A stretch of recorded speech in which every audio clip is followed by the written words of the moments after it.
Greetings, boys, girls, and gender rebels. I'm Penny Underbust, and today you are joining me for a little bit of an intense video. Yeah, I don't know, guys, like, San Diego Comic-Con was a fuck of a thing for me, and I want to talk about it, and honestly, like, just through virtue of the nature of my job, I think I have to talk about this before I'm necessarily ready to talk about it, simply because I need to get these emotions out whilst they are still strong so that I'm angry enough to attempt to do something about them. I don't necessarily know what that is, what I possibly could do, but yeah, this is enough fucking palaver. I need to actually get to the point. So I had a lot... Sorry, no, I actually need to have one more addendum. And this is, I'm sorry for people who are offended by this, but this is a trigger warning, everyone. This is going to be a bit of a rant about sexual abuse, guys. Sexual assault, specifically. And just the prevalence of it within the nerd community. And, fuck, guys. I love 99.99% of you. We just need to figure a few things out, hey? And...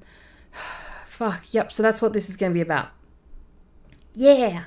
So, the TLDR backstory of this whole video is just that I went to San Diego Comic-Con this year, 2017. I was hired by the amazing Factory Entertainment, who took excellent care of me at their booth and even had people escort me to the front door when I was feeling very nervous to leave the booth. So, like, they have my back completely, and I don't want any of this to reflect on them. You know, I haven't been asked to say this or anything, but, like, I just want to get that out there. They were incredibly respectful and amazing with me that whole event, and yep.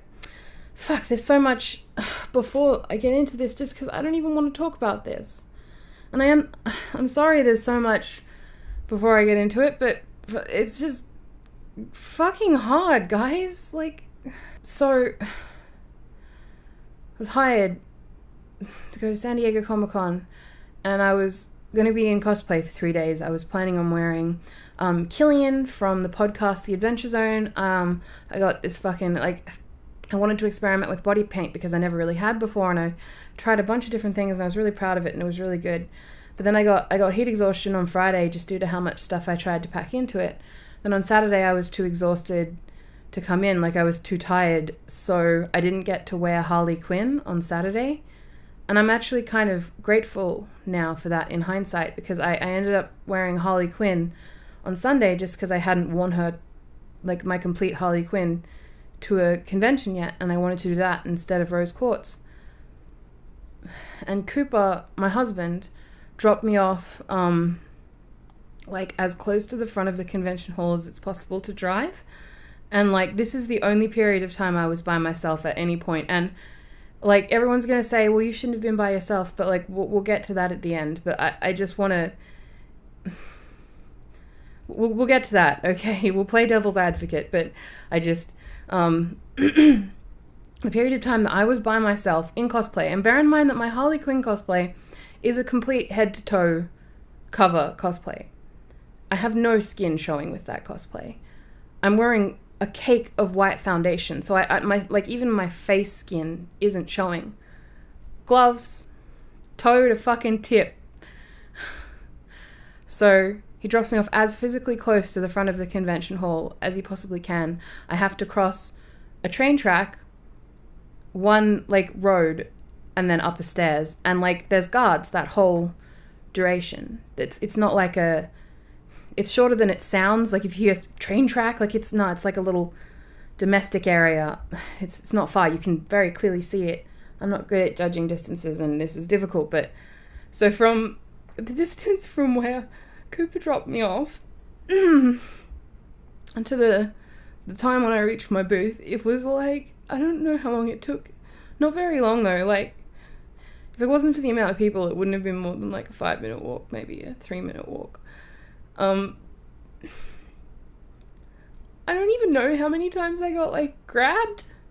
I'm like, okay, I'm gonna give an example, and this is fucking shitty, and I don't want to do this, but, like, I need you to know the sort of things that I'm talking about. So, like, so you don't go too wild with assumptions or go too mild with assumptions. It's, like, the first experience was, Cooper dropped me off. I got out of the car. This was literally me Cooper was driving away and I was putting my bag on my shoulder, and this dude says like, oh, can I get a photo? And I was like, oh yeah, sure. And I have this habit when people ask for photos with me, like where I like to ask permission to touch them so that they know that like it's just a good idea to ask permission, because people don't necessarily know that in culture yet. And so it's like, if I'm doing it, even though like usually it's assumed that I have permission because someone just asked me for my photo, but like I like to specifically ask people so that hopefully you understand the extrapolation that I'm attempting to make. So I do that, and that's what I did to this dude. I was like, oh, of course, would you be okay with me putting my hand on your shoulder? And he said, of course, because I'm going to put my hands all over you. And he wrapped a hand around my body and then up around my breast, like full on underneath, and kind of fingers underneath my bra, sort of. And like, it's Harley Quinn, so I'm fully covered, so it wasn't skin to skin contact, but it was very, very intrusive. And I screamed, get off me. And he was with a group of mates, and they all just started laughing really loudly and saying, oh, Harley Quinn's telling you off. And I just, I screamed, like, stop touching me, get the fuck off me. And everyone around me just laughed. And there was so many other people in cosplay. Anyway, so I had a really fucking difficult trip for the couple of minutes it took me to walk from eyesight, where Cooper dropped me off, to the front doors of San Diego Comic-Con, and then to my booth. All of the really scary things happened outside of the convention, but countless minor scary things that just sort of reminded me that I wasn't safe happened within the convention itself. And when I say minor scary things, I just mean something like one of the guards making a comment, like looking me up and down and saying like, damn, as I walk past. Like a guard, someone in like a security guard outfit, like just kind of reminding you that if you come to them and ask for help, like that's who they are. Or like just someone casually just sort of groping me when I pass. Like that sort of things happen on the convention floor. The more extreme things happen off. Anyway, it was a really fucking shitty thing. And I got to my booth, and I wasn't supposed to be at the booth until like late. But I wanted to get some, I really wanted to get some shopping done, so I like went to the convention early. There was like a couple of artists that I really wanted to get like art and signatures and stuff of, but like, I just got to the booth and then I was too scared to leave it. They were really wonderful, and they even escorted me back to the front doors when it was time for Cooper to pick me up, and this time he picked me up literally from the door, like I was handed from factory entertainment people to my husband. And then we left. But like, when I was with my husband, traveling from the front doors of the convention back to where we had parked our car, which was in one of the closest available paid parking lots to the convention itself, it was very close. It was like a block. I had another couple of very negative experiences. And a lot of these negative experiences that I had were from people in cosplay. The most intense one that I had when I was in cosplay with Cooper was that a dude in a Batman cosplay just sort of ran up to me, grabbed me by the neck, and shook me. I was cosplaying as Harley Quinn, and he was drunk. And he was Batman. So in his mind, that was hilarious. But for me, that was fucking terrifying. The important part of this is that this happened when Cooper was with me. Also, when Cooper was with me, there are also areas that it's just too tightly packed to avoid someone grabbing you. And it's physically impossible with the level of assault to report everyone. And sometimes it's almost impossible to report anyone because the people around you aren't safe, or you don't feel like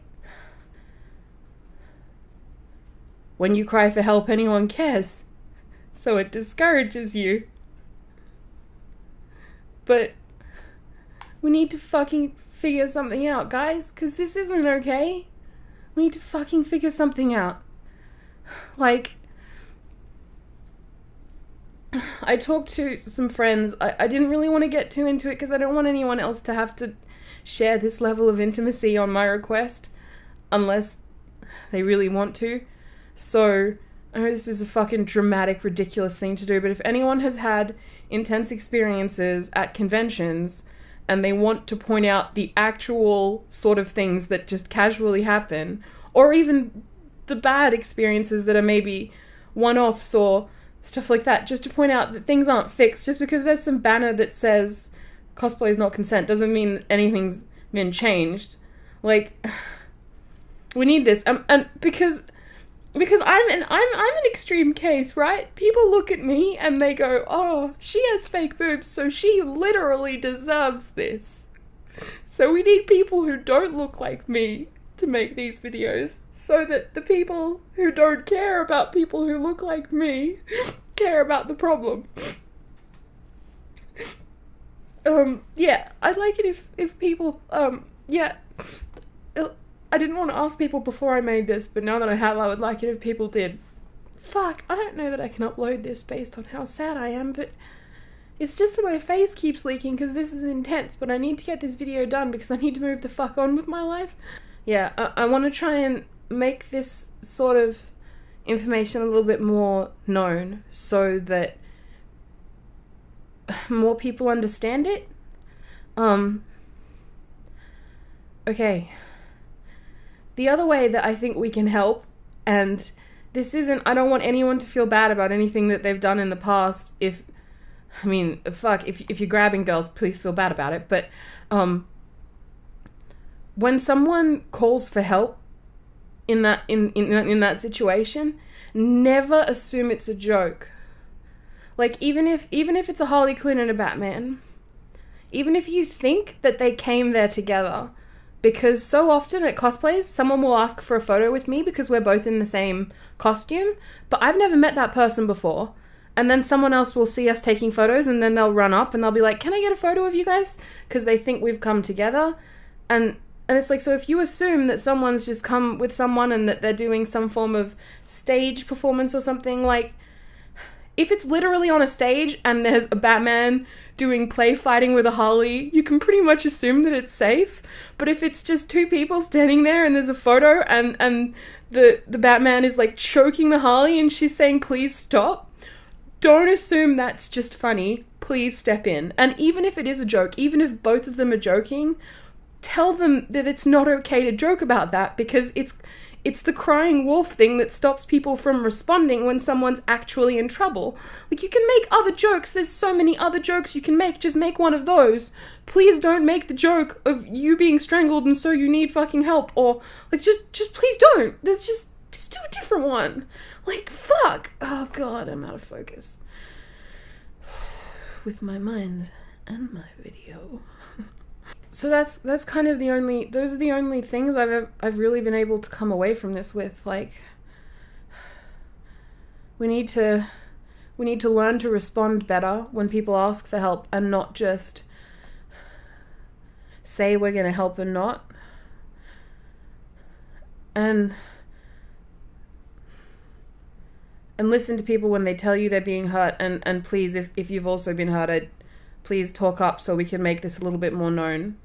Because people don't even seem to believe me sometimes when I'm talking about it.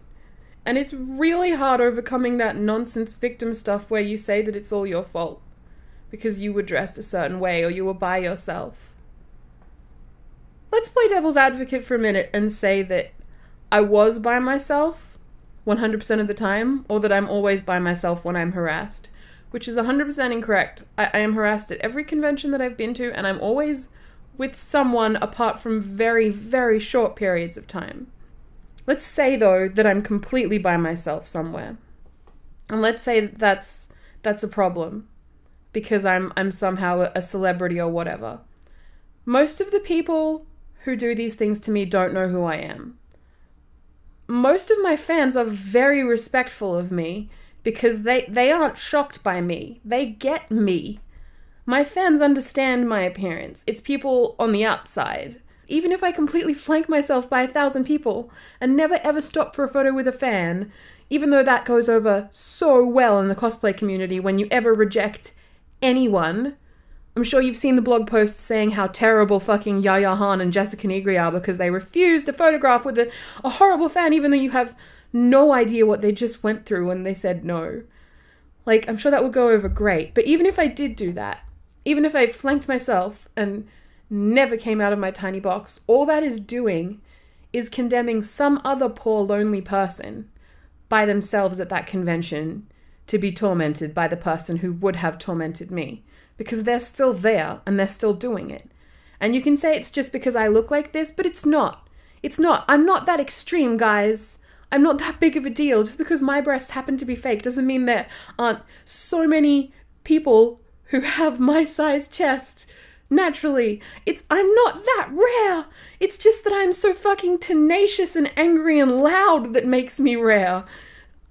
My appearance is everywhere, and those people would just be hurt instead.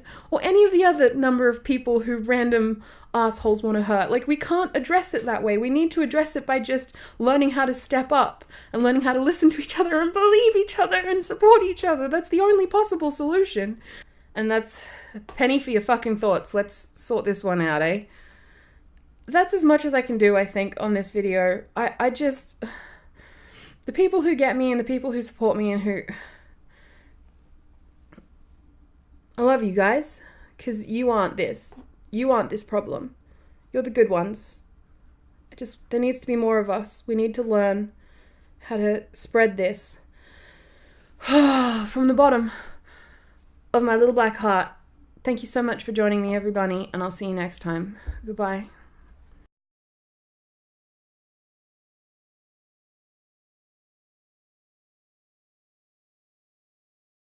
And if you are offended by strong language or blasphemy, well, maybe you should chuff off home. 'Cause it's only gonna get worse, only gonna get worse, only gonna get worse from now on. Cunt.